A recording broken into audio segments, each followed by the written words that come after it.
Gentlemen, we have called you together to inform you that we are going to overthrow the United States government.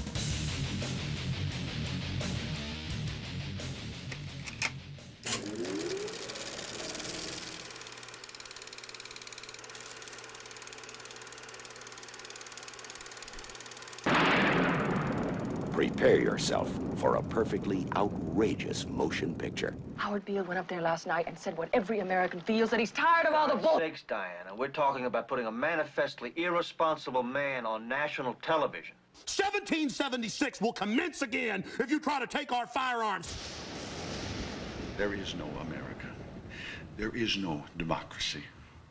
There is only IBM and ITT and AT&T and DuPont, Dow, Union Carbide, and Exxon. Those are the nations of the world today. And you have meddled with the primal forces of nature. And you will atone. Am I getting through to you, Mr. Beale? Why me? It was your own television, dummy. Ladies and gentlemen, the Network News Hour with Howard Beale.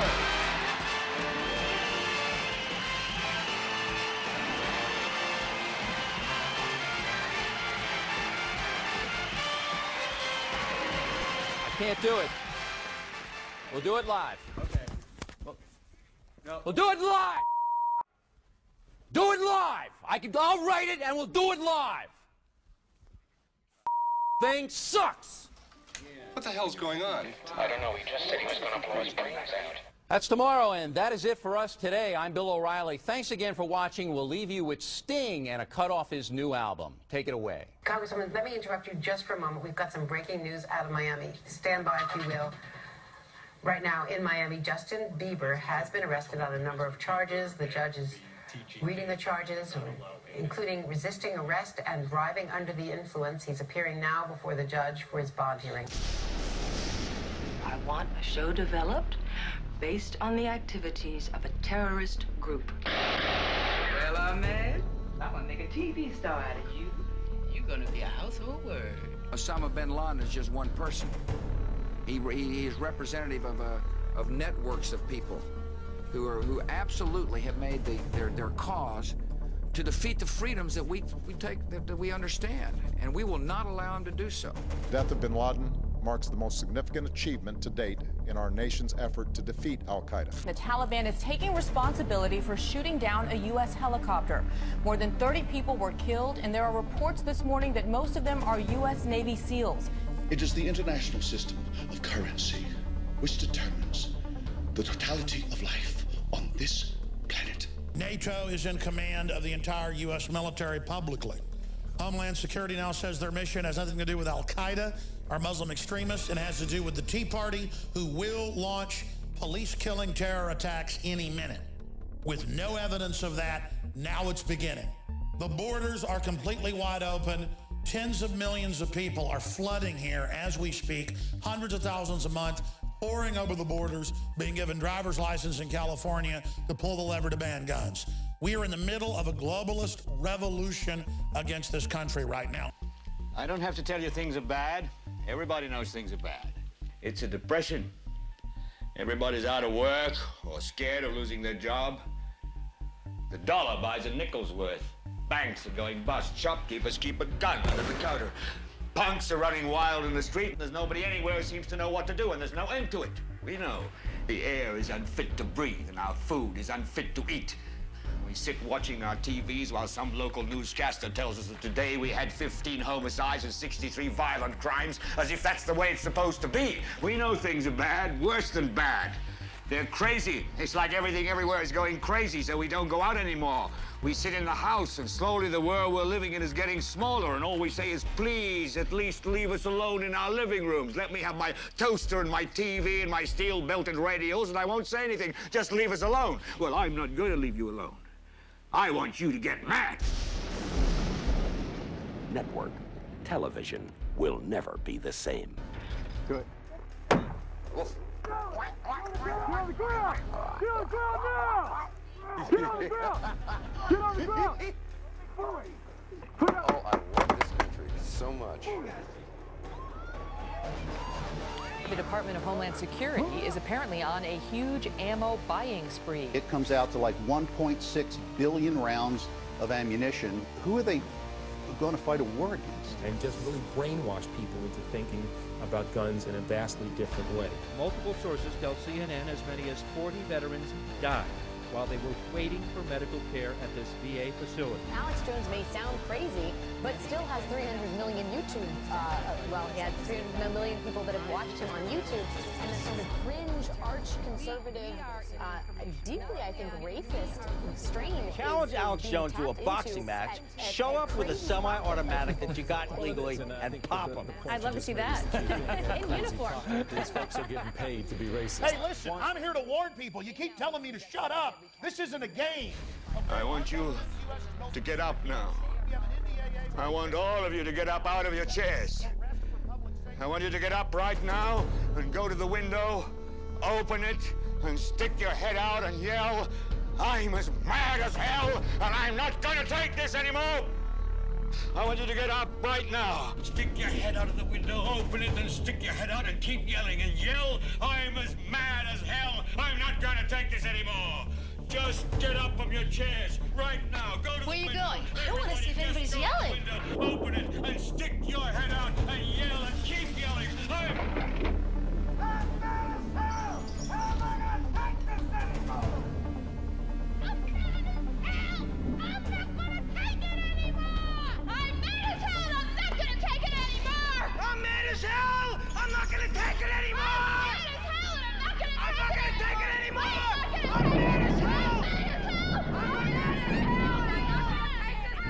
Waging war on corruption. It's Alex Jones, coming to you live from the front lines of the info war.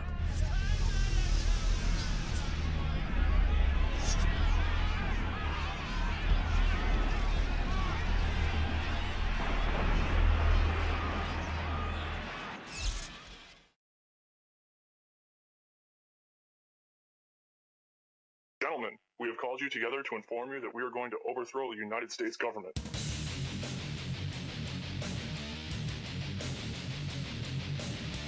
Do you still think that jet fuel brought down the World Trade Center? Does anybody else see a problem here? If the government has nothing to hide, why are they so afraid to answer a few questions? This story does not add up.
Thank you, Madam Deputy Speaker. The title of this report is A Satirist's Dream, Closing the Gap Between Anti-Corruption Law and Reality. I could fill my 60 seconds talking about the 18 years' worth of unaudited accounts, or the bazillions that are squandered on agriculture and foreign aid boondoggles, or the Tillack case where instead of any of the alleged fraudsters being arrested, it was the journalist trying to find out about them who found himself banged up by the police. I could talk about the £6.6 million spent last year by European commissioners simply on entertainment and luxury gifts and hotels. I could talk about the wonderful spectacle of President Van Rompuy and Commissioner Ashton flying to the same meeting in Russia in separate private jets, leaving Brussels within 4 hours of each other. Instead, I'll confine myself to saying this.